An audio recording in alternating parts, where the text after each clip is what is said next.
Brujería y adivinación. Primero que nada, me gustaría agradecer el espacio y los minutos que se me brindan para poder hablar de este tema, que les aseguro es sumamente interesante. Me gustaría que mi identidad se mantuviera en el anonimato porque lo que voy a compartir con ustedes siempre ha sido motivo de fuertes peleas con mi familia. De mi persona, puedo decir que estuve a punto de ordenarme como sacerdote, pero por motivos importantes decidí no terminar mi camino. Aún así, decidí estudiar teología. Por otro lado, de forma independiente, también decidí dedicarme al estudio de las prácticas esotéricas, ya que eso siempre me generó mucha fascinación. Actualmente tengo un doctorado en teología y tengo 20 años de estudios en esoterismo. Por eso me siento con la facultad suficiente como para respaldar la información que voy a compartir con ustedes. Es mi obligación advertir que la primera afirmación que voy a hacer puede sonar muy fuerte para la gran mayoría, pero los invito a que se queden a escuchar el resto de lo que tengo que decir. Les aseguro que tendrán todo más claro al final. El arcángel Rafael poseía mucho conocimiento de las ciencias ocultas, incluyendo la brujería, y, de hecho, él le enseñó un poco de brujería al hijo de Tobías. No son aseveraciones mías, esto aparece en la Biblia, específicamente se puede leer en el libro de Tobías, desde el primer párrafo del versículo 6 hasta el tercer párrafo del versículo 8. Primero, hay que tener una amplia y correcta comprensión sobre qué son las prácticas ocultas. Se pueden entender como prácticas ocultas todo tipo de acción relacionada al conocimiento prohibido por Yahvé. Y tal conocimiento prohibido se encuentra en la adivinación, la hechicería, la brujería, el espiritismo, la nigromancia, la magia, la oniromancia, la astrología, los encantamientos y los sortilegios. Esas 10 prácticas ocultas son diferenciadas prácticamente a lo largo de todo el Antiguo Testamento, a veces de forma directa, otras veces no se les menciona como tal, pero se les describe. Para entender bien la afirmación que hago sobre el arcángel Rafael, voy a priorizar la adivinación, la brujería, el espiritismo, la nigromancia y la magia. Pero, como no quiero desaprovechar el espacio, me gustaría hablar brevemente sobre las otras prácticas ocultas que, aunque no son tan importantes, no por eso dejan de ser interesantes. La hechicería podría ser considerada como la menos peligrosa de las ciencias ocultas, ya que para su ejecución generalmente solo se utilizan elementos provenientes de la naturaleza, tales como plantas y piedras. Estos suelen ir enfocados hacia el amor, la fortuna y la salud. Podría ser como conseguir un amante, tener suerte, curar una enfermedad. Eso es lo más común, aunque también tiene otras aplicaciones, como otorgar protección, curar el mal de ojo, ser más fértil y quitar envidias. Pero, al igual que con cualquier cosa, a la hechicería se le puede sacar mucho provecho cuando se le domina en su totalidad, e incluso se puede comunicar con seres angélicos. La hechicería, al ser posiblemente la más antigua de las ciencias ocultas, tiene un estrecho vínculo con sus hermanas. El ejemplo más sencillo es que la hechicería se apoya mucho con la magia de las velas. También tiene conexión con las runas, las gemas y con el tarot.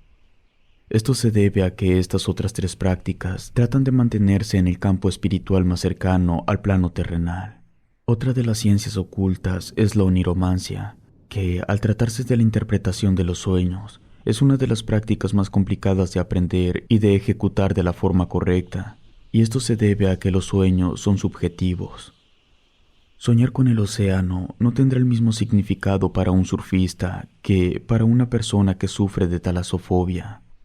Esa es la razón por la cual han existido muy pocos oniromantes a lo largo de la historia. Otra razón por la cual la oniromancia es tan complicada de dominar se debe a la naturaleza de los mismos sueños. El reino onírico es un lugar bastante confuso y las deidades que gobiernan los sueños no suelen relacionarse con los mortales. Por último, la astrología. El caso de esta ciencia oculta es particular porque, al principio, su uso era con fines de agricultura y arquitectura. Después se empezó a utilizar para comunicarse con los dioses. Los astrólogos antiguos, tras comprender la ley que dicta que, así como es arriba es abajo, encontraron la forma de adaptar la información de las estrellas para el beneficio de los individuos. Utilizando datos como la fecha de nacimiento, se pueden determinar y predecir aspectos tales como la personalidad, las habilidades para laburar, la pareja perfecta y algunos aspectos del espíritu. Al igual que la hechicería, la astrología está fuertemente vinculada con el tarot, pero adicional a eso, la astrología también tiene un lazo con la quiromancia. Es la ciencia oculta que otorga el conocimiento para leer el destino a través de las líneas de las manos. Así que las ciencias ocultas son prácticas que Dios prohíbe y también las aborrece. Es verdad que la gran mayoría de tales prácticas son extremadamente peligrosas y casi siempre son utilizadas para causar desgracia, para dañar a otras personas e inclusive para matar. También hay que entender que la aplicación de tales prácticas no siempre es maligna y sus ejecutores no siempre son malvados. Siempre hay matices. En Jeremías 14:14 se puede leer: «Es falso que los profetas profeticen en mi nombre. Yo no los envié. No les di ninguna orden ni les hablé. Visiones engañosas, vana adivinación, fantasías de su imaginación. Eso es lo que ellos profetizan para ustedes». Ahí se deja en claro que muchos profetas no eran de fiar, ya que actuaban a favor de sus propios intereses, siendo pecadores que se ostentaban de decir que practicaban la adivinación. Sin embargo, había hijos de Dios que practicaban la adivinación, como Abraham o Samuel, pero eran diferentes tipos de adivinación. Los falsos profetas posiblemente conectaban con espíritus o demonios para conocer el futuro. Quizás eran inventos suyos, pero Abraham y Moisés consultaban a Dios para conocer el futuro. Ambas acciones poseían una naturaleza adivinatoria, pero una estaba respaldada por Dios y la otra no. A eso me refiero con que hay matices. En Génesis 30:27, cuando Labán le responde a Jacob: «Si quieres hacerme un favor, quédate conmigo. Yo he llegado a saber por medio de la adivinación que el Señor me bendijo gracias a ti». Una vez más, se deja en claro que la adivinación no es mala, sino que depende de la fuente desde la cual provenga la adivinación y para qué sea utilizada. En los libros de Levítico, Deuteronomio, Segunda de Reyes y Segunda de Crónicas, se deja en claro que Dios aborrece a quienes practican la magia. Aún así, en Mateo del 2:1 al 2:16, se puede leer la participación de unos magos provenientes de Oriente que viajaron hasta Belén para adorar al rey de los judíos. Ahí queda claro que los practicantes de magia no siempre son repudiados por Dios, porque permitió que, mediante una estrella, varios magos llegaran hasta su hijo.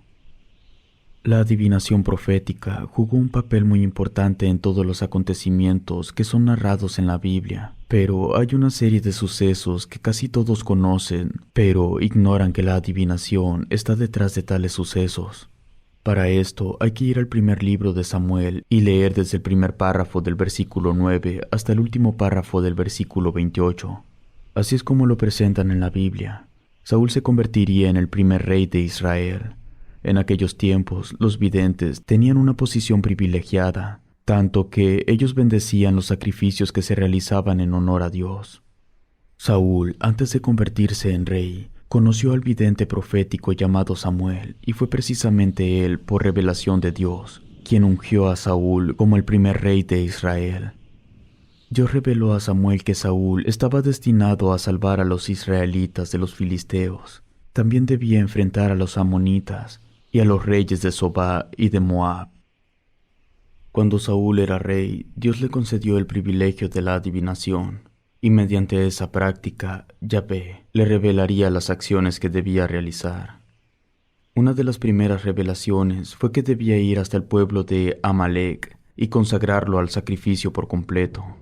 Hombres, mujeres, niños, ancianos y animales, todos tenían que pasar por la espada, ser exterminados. Dios quería esto porque cuando el pueblo de Israel huía de Egipto, la gente de Amalek actuó contra los israelitas. Y como todos sabemos, Yahvé se representa en el Antiguo Testamento como una deidad vengativa y bastante sanguinaria. Sin embargo, Saúl decidió perdonarle la vida al rey y a una parte del ganado. Entonces Dios se comunicó con el vidente profético Samuel y le hizo saber que estaba arrepentido de haber hecho rey a Saúl porque estaba desobedeciendo sus palabras. Samuel, para hacer cumplir los deseos de Dios, descuartizó él mismo al rey de Amalec, abandonó a Saúl y, tiempo después, por revelaciones de Yahvé, partió a Belén a buscar a quien sería el nuevo rey, David, hijo de José. Hay que dar un salto en el tiempo hasta que David es llamado por el rey Saúl para que le recibiera. David se convirtió en alguien muy importante para Saúl y para todo el pueblo de Israel, sobre todo después de decapitar al filisteo llamado Goliat. Tantas proezas hicieron sospechar al rey Saúl que Dios los había abandonado y que ahora estaba del lado de David, y por eso empezó a orquestar un plan para matarlo. David se entera y huye. Se reúne con Samuel en una congregación de videntes. Saúl comenzó una intensa y encarnizada persecución contra David y contra el vidente profético Samuel. El rey se había perdido por completo. Esa persecución alcanzó su punto más alto cuando Saúl ordenó la masacre de casi 100 hombres. Todos eran videntes, profetas o sacerdotes. Años después, Samuel murió. Eso afectó mucho a los israelitas, quienes, envueltos en un gran luto, lo sepultaron en Ramá. Su muerte no estuvo relacionada directamente con el rey Saúl. Para ese entonces, todos los practicantes de las ciencias ocultas sabían de la persecución que el rey Saúl estaba realizando. Por lo tanto, la gran mayoría había salido de sus dominios.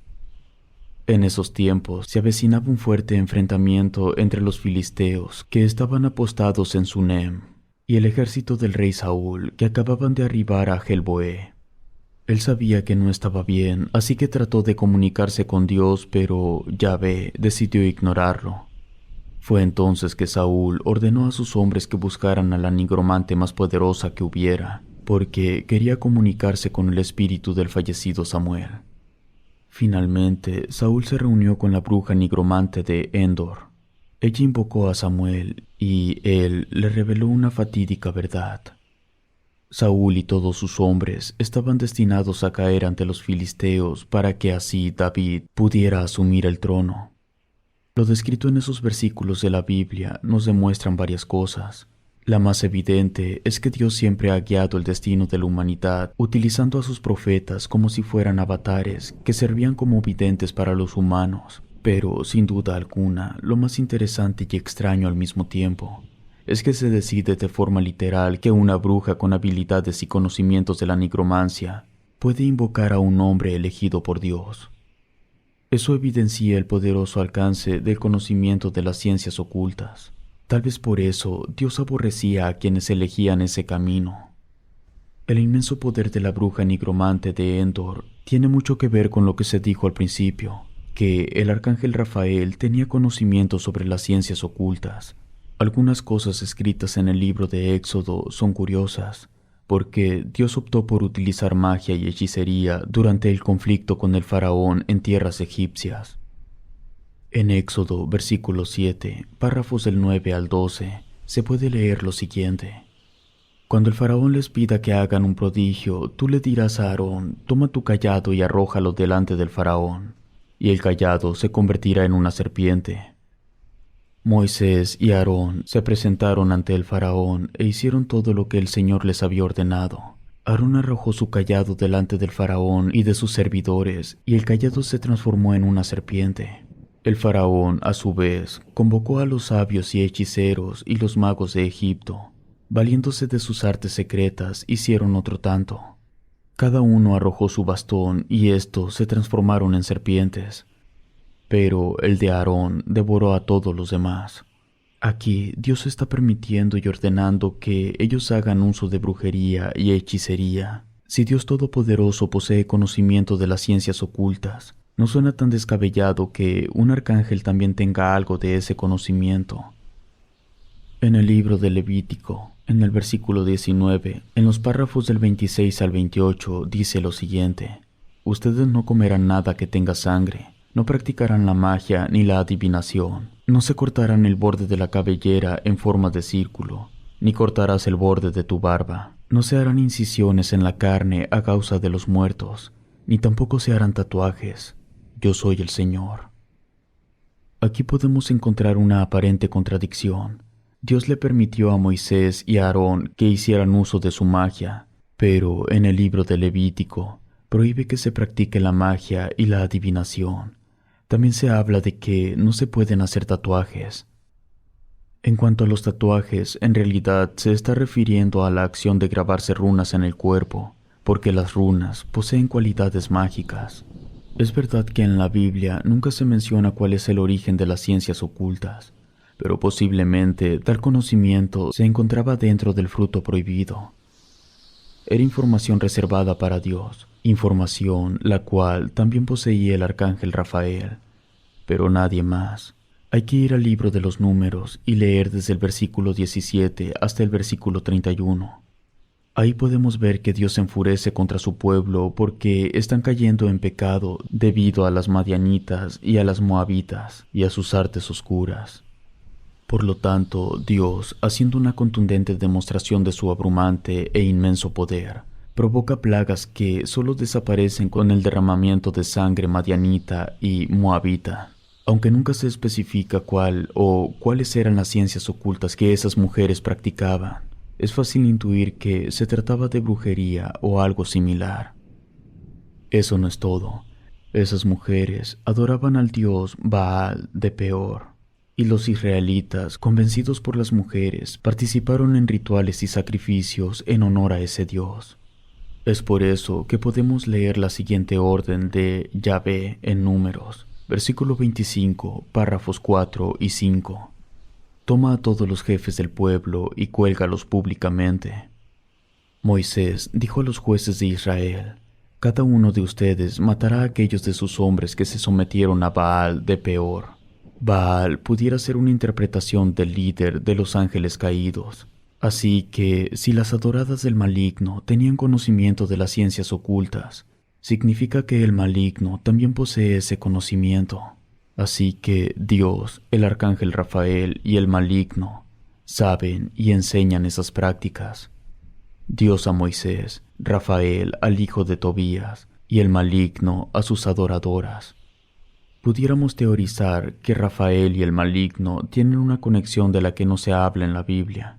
Pero antes de avanzar en esa dirección, es importante ir al libro de Deuteronomio, porque ahí Yahvé menciona de forma explícita algunas de las prácticas prohibidas.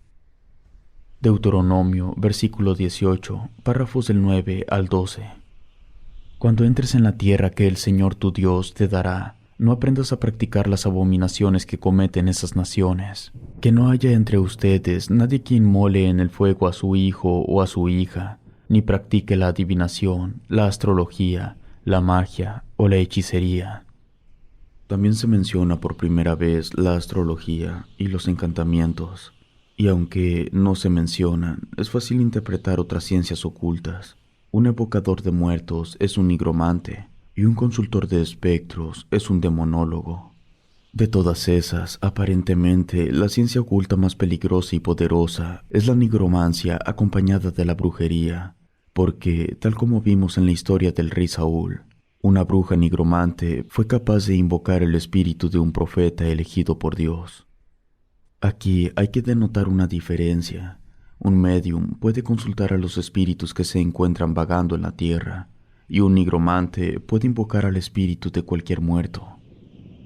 Baal, el maligno, a pesar de que en los números se narra su aparente derrota, luego en Deuteronomio, Yahvé vuelve a recordar que las prácticas oscuras le aborrecen, y después el rey Saúl hizo que casi todos los esotéricos se exiliaran de Israel. Aún así, en Segunda de Reyes, el maligno vuelve para poner al pueblo de Israel en contra de los deseos de Dios. En Segunda de Reyes, versículo 21, párrafos del 1 al 6, podemos leer sobre Manasés, quien reinó 55 años en Jerusalén. Él hizo lo que es malo a los ojos de Yahvé, siguiendo las costumbres abominables de las naciones que Dios había desposeído delante de los israelitas. Reedificó los lugares altos que había hecho desaparecer su padre Ezequías, erigió altares a Baal, inmoló a su hijo en el fuego, practicó la astrología y la magia, e instituyó nigromantes y adivinos. Persistió en hacer lo que es malo a los ojos del Señor, provocando su indignación. El gran enigma es el motivo por el cual Baal induce a sus adoradores a realizar esas prácticas. Tal vez sea porque las ciencias ocultas son la contraparte de los milagros. Pero surge otra duda. ¿Por qué Dios y el arcángel Rafael enseñaron brujería? Con todo el contexto que ya les di, ahora podemos ir al libro de Tobías. Hay que leer desde el primer párrafo del versículo 6 hasta el tercer párrafo del versículo 8. Tenemos que el hijo de Tobías emprendió un viaje hacia la ciudad llamada Media. El joven iba acompañado del arcángel Rafael, pero al ser angélico iba camuflado como hombre, por lo tanto el joven no tenía idea. La primera noche del viaje, un gran pez atacó al joven, y él, siguiendo las indicaciones del arcángel, se las arregló para matar al pez. Después, Rafael le dijo que abriera al animal para sacarle la bilis, el corazón y el hígado. El joven preguntó el por qué tal acción. Lo que el arcángel le respondió es que esas partes del pez servían para realizar útiles remedios. La palabra original en hebreo no se traduce como remedios, sino que la que se utiliza era asociada en ciertos contextos con el concepto de conjuro. La bilis podía curar la ceguera. Solo había que hundirla en los ojos y luego soplar. El corazón y el hígado servían para expulsar demonios y espíritus malignos. Para eso había que quemar ambos órganos delante de la persona poseída.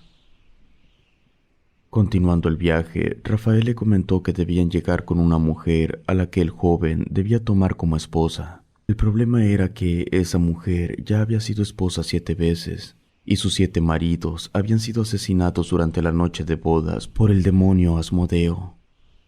Sin embargo, el arcángel le aseguró al joven que todo estaría bien. Lo único que él tenía que hacer al momento de entrar con ella a la habitación era colocar el corazón y el hígado del pez sobre el brasero. Así, el olor llegaría hasta el demonio Asmodeo y lo haría salir huyendo. Así lo hizo el joven, y el demonio Asmodeo salió huyendo hacia las tierras egipcias. Pero el arcángel Rafael lo persiguió y logró alcanzarlo antes de que el demonio llegara a su destino. Todo lo que he dicho hasta ahora pueden comprobarlo en la Biblia. Dejaré algunos otros versículos para que ustedes los lean y entiendan un poco más el rol que jugaron las ciencias ocultas en los acontecimientos bíblicos. Salmos 58:6, Eclesiastes 10:11.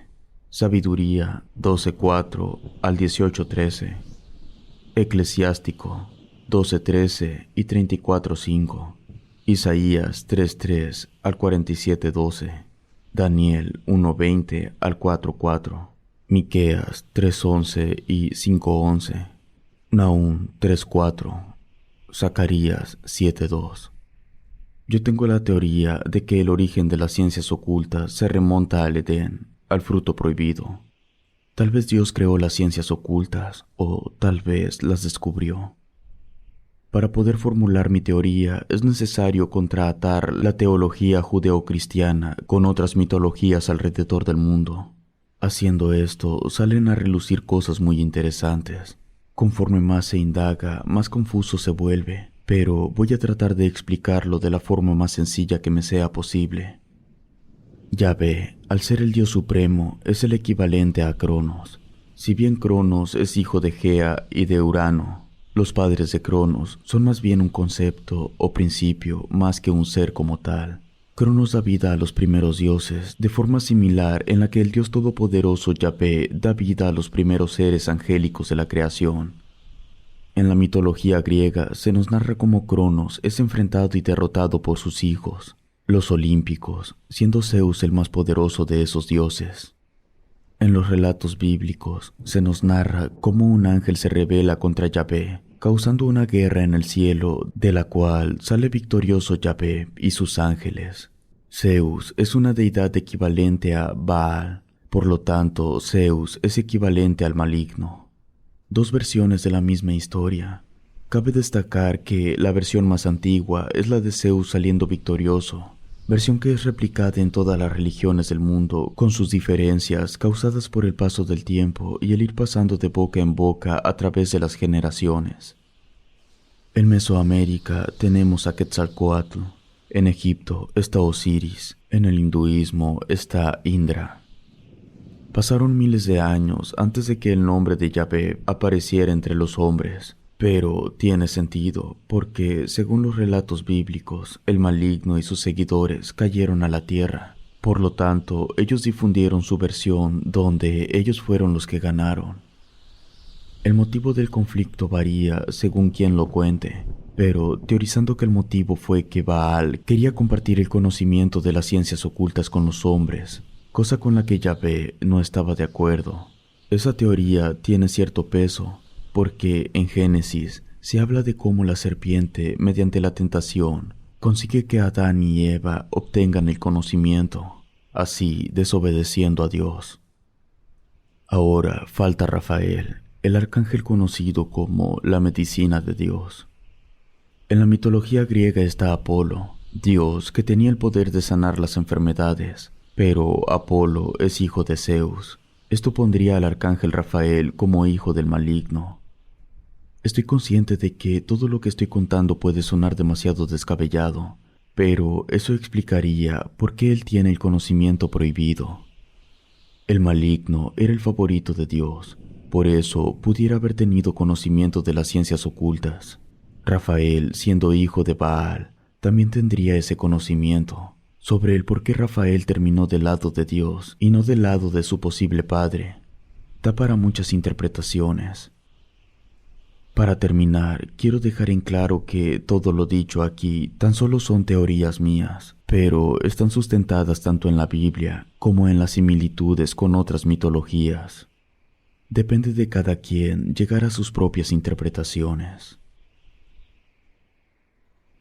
Si te gustó esta historia, suscríbete activando la campanita para que no te pierdas lo mejor de Rede.